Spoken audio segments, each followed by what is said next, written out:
Azərbaycan və Ermənistan son aylarda münasibətləri genişləndirmək üçün iqtisadi sahəyə yönəlib və bu sahədə inkişafa töhfə verib münasibətlərin genişlənməsində. Bu barədə Prezident İlham Əliyev Əbu-Dabidə Zayed İnsan Qardaşlığı mükafatının təqdim olunma mərasimində çıxış edərkən bildirib. Azərbaycan Prezidenti Cənubi Qafqazla bağlı, buradakı sülhlə bağlı mühüm mesajlar verib. Hörmətli izləyicilər, qısa olaraq Azərbaycan Prezidentinin çıxışından bir parçanı dinləyək, daha sonra davam edəcəyik. 30 il idi ki, biz müharibə aparırdıq. İndi isə sülh şəraitində yaşayırıq. Artıq 6 aydır. Dəfələrlə qeyd etmişəm ki, biz bu şəraitə öyrəşirik. Sülh şəraitində yaşamağı öyrənirik. Bu xüsusi bir hissdir. Biz heç bir zaman sülhdə yaşamamışıq. Müstəqillik qazandığımız dövrdən bəri belə bir nümunə olmamışdır. Biz sürətlə öyrənirik. Son 6 ay Vaşinqtondakı tarixi sammitdən sonra Prezident Trump'ın ev sahibi etdiyi sammitdən bugünə kimi tərəfdaşlıq, əməkdaşlıq və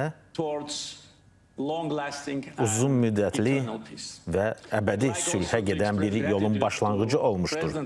İstərdim eyni zamanda ABŞ prezidenti Donald Trump'a Azərbaycanla Ermənistan arasında sülhə verdiyi töhfəyə görə təşəkkürümü ifadə edim.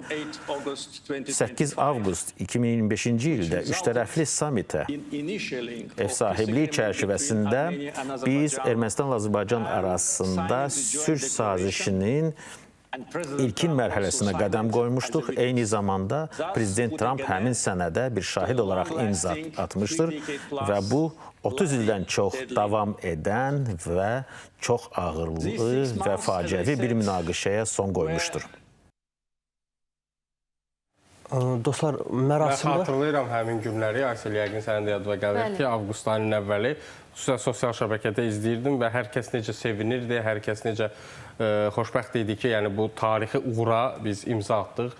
Ümumiyyətlə, istər cəbhədə, müharibə meydanında, istərsə də siyasi arenada, yəni diplomatiya ilə də biz bu günlərə gəlib çıxa bildik. Çox şükür ki, bu günləri görə bildik. Həm də ölkə başçısını dinləyərkən mən o kadrlara baxırdım. Haradakı Paşinyan və İlham Əliyev səhnəyə çıxanda İlham Əliyev soruşur ki, kim birinci başlasın? Çox maraqlı bir müzakirə oldu aralarında və təbii ki, ölkə başçısı bizim İlham Əliyev öz sözünə başladı. O çox maraqlı sosial şəbəkələrdə də yayıldı.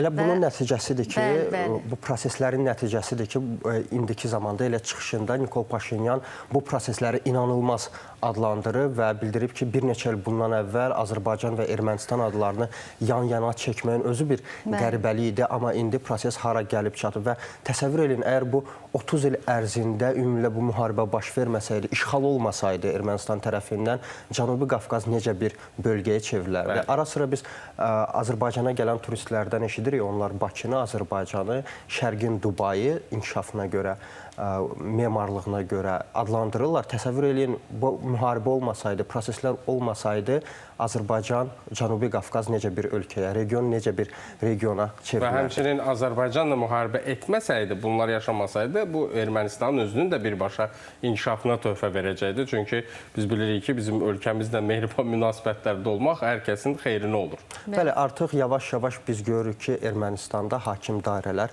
bunu başa düşür. Məsələ bunun nəticələrindən biridir ki, Ermənistanda konstitusiya mətninin dəyişdirilməsi prosesi gedir. Daxili siyasi transformasiyanı biz müşahidə edirik son aylar ərzində və Ermənistanın Ədliyyə naziri Surbuyi Qalyanın məlumatına görə yeni konstitusiya mətni yaxın 6 ay ərzində hazır olacaq və hazır olandan dərhal sonda ictimaiyyətə təqdim olunacaq. Ümumiyyətlə, Ermənistanda konstitusiyanın dəyişdirilməsi, mətnin dəyişdirilməsi çox vacib amillərdən hesab olunur. Çünki regiondakı proseslərə birbaşa təsir göstərən amillərdən biri kimi dəyərləndirilir.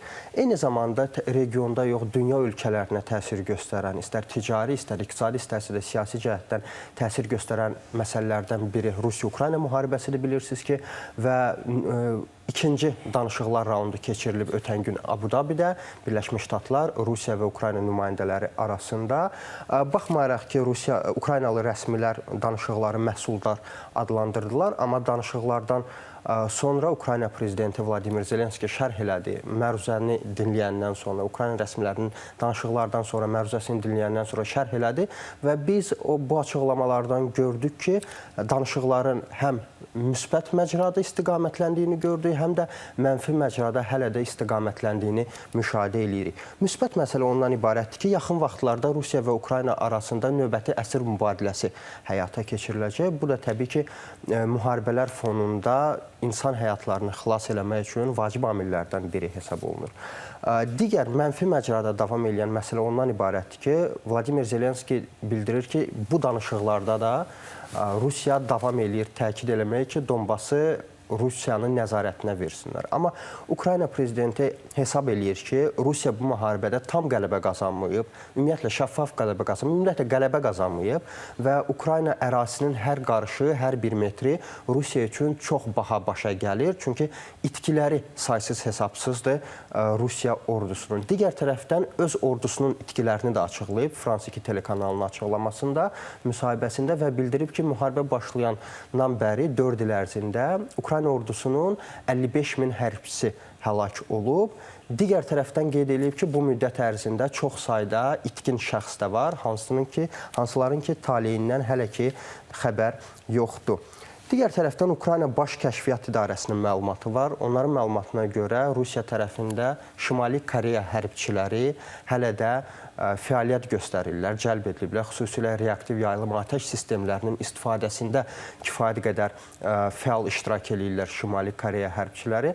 Xatırlayırsınızsa, bir müddət bundan öncə yay aylarına yaxın Ukrayna tərəfi məlumat yaymışdı ki, Kursk istiqamətində Şimali Koreya əskərləri fəaliyyət göstərirlər. Baxmayaraq ki, Rusiya tərəfi bir neçə dəfə bu məlumatı təqzib eləmişdi, amma sonradan dəlillər, faktlar açığa çıxdı və həqiqətən Rusiya tərəfi etiraf etdi ki, məhz Şimali Koreya və Rusiya arasında əldə olunan razılaşmalar çərçivəsində onların belə bir hüququ var. Hətta xatırlayırsınızsa, Kim Çen In, həmin Şimali Koreya lideri Kim Çen In Kursk istiqamətində həlak olan Şimali Koreya hərbçilərinin ailələri ilə görüşmüşdü və bu da təbii ki, həmin dövrdə sübuta yetirmişdi ki, Şimali Koreya hərbçiləri bu istiqamətdə döyüşlər həyata keçirir. Müxtəlif video görüntülər də var idi. Mən xatırlayıram, Telegram kanallarında yayınlandırdı ki, Şimali Koreyalı əskərlər özləri də danışırdılar.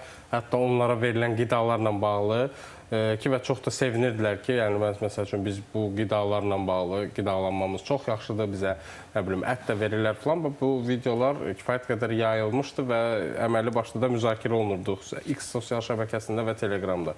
Bəli, həmin ərəfədə elə bu məsələ ilə bağlı kifayət qədər dezinformasiya məlumatları da yayılmışdı. Bu da təbii ki, müharibə ərzində informasiya müharibəsi cəbhəsində çaşqınlıq yaradan, amma digər tərəfdən bu məsələni yayan tərəflər üçün mühüm və vacib amil olaraq hesab olunurdu.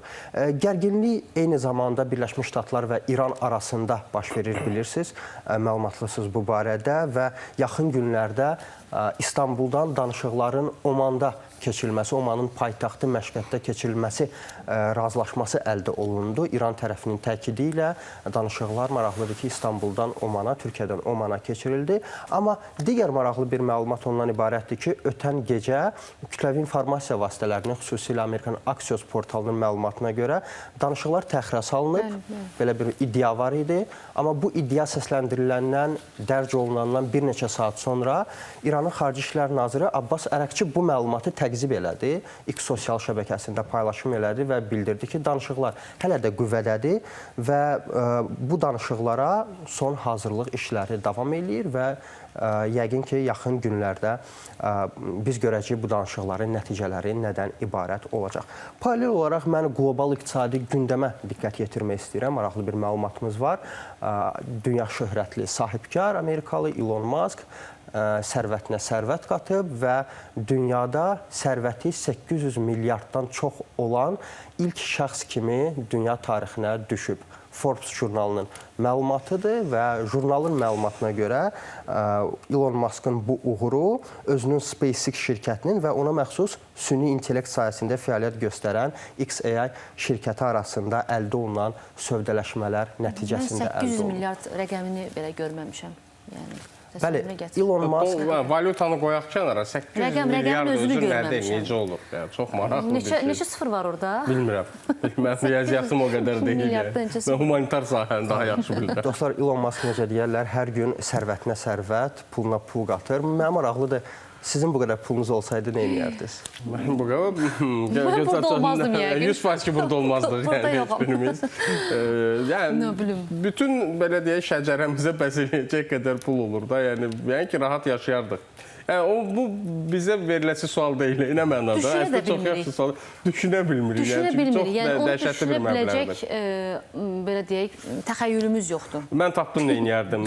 Elə bir ki, üstü çayxana, altı avtoyuma məntəqəsi açardım. Bəli, klassik biznesmendir. Bəli. Və son illərdə ümumiyyətlə Elon Musk'ın sərvəti hələ 500 milyard həcmində olanda, 5 milyard dollar həcmində olanda müzakirələr gedirdi. Görək dünyada kimsə 1 trilyon dollar sərvətə malik olacaq yoxsa yox. Biz nəzərə alsaq ki, ötən ilin dekabrında Elon Musk'ın sərvəti 700 milyard idi, artıq 852 milyarddır. Buradan bu nəticəyə gəlmək olar ki, artıq Elon Musk yəqin ki, yaxın aylarda 1 trilyon Trilyoner. 148 milyard dolları qaldı. Trilyoner olacaq. Bəli. Təxmini. Bir şey qalmayıb. Amma həmişə tənqidçilər də qeyd edirlər ki, yəni dünyada bu qədər bəlli məsələdir. Aclığın hökm sürdüyü bir dünyada yaşayırıq. Hansı ki, Afrika ölkələri aclıqdan, təmiz su çatışmazlığından əziyyət çəkirlər, xəstəliklərdən əziyyət çəkirlər. Cənub-Şərqi Asiya ölkələrində var, Hindistanda var belə insanlar. Nəyə görə bu Çoxluq təşkil edir yəni. Bəli, nəyə görə bu milyonerlər, trilyonerlər hətta bəlkə də olacaq? Yəni öz pullarını bir araya qoyub da bu aclığı, bu çətin vəziyyəti aradan qaldırmırlar. Burada maraq nədir? Təbii ki, maraq bəllidir ki, həmin aclığı aradan qaldırmaq üçün müəyyən pullar da sərf olunur. Amma sərf olunur ki, daha da artsın, nəinki azalsın. Halbuki onlar pullarını bir araya qoysaydılar, indi dünya daha gözəl olardı. Daha belə deyək, sülh içərisində gözəl bir həyatda yaşaya bilərdik. Dostlar, son olaraq da bir qısa olaraq bir xəbərimizi diqqətə çatdırmaq istəyirəm. Joe Biden, Amerikanın sabiq prezidenti, onun həyat yoldaşının sabiq həyat yoldaşı qətldə şübhəli bilinir. Newcastle dairəsinin polisinin verdiyi məlumata görə 77 yaşlı William Stevenson, Linda Stevensonun ölümü ilə əlaqədar birinci dərəcəli qətl ittihamı irəli sürülüb ona qarşı. Sadəcə mənə maraqlı o məsələ ondan ibarətdir ki, görəsən Joe Bidenin bundan xəbəri var, yoxsa yox. Çünki unutqanlığı ilə yadda qalıb adətən.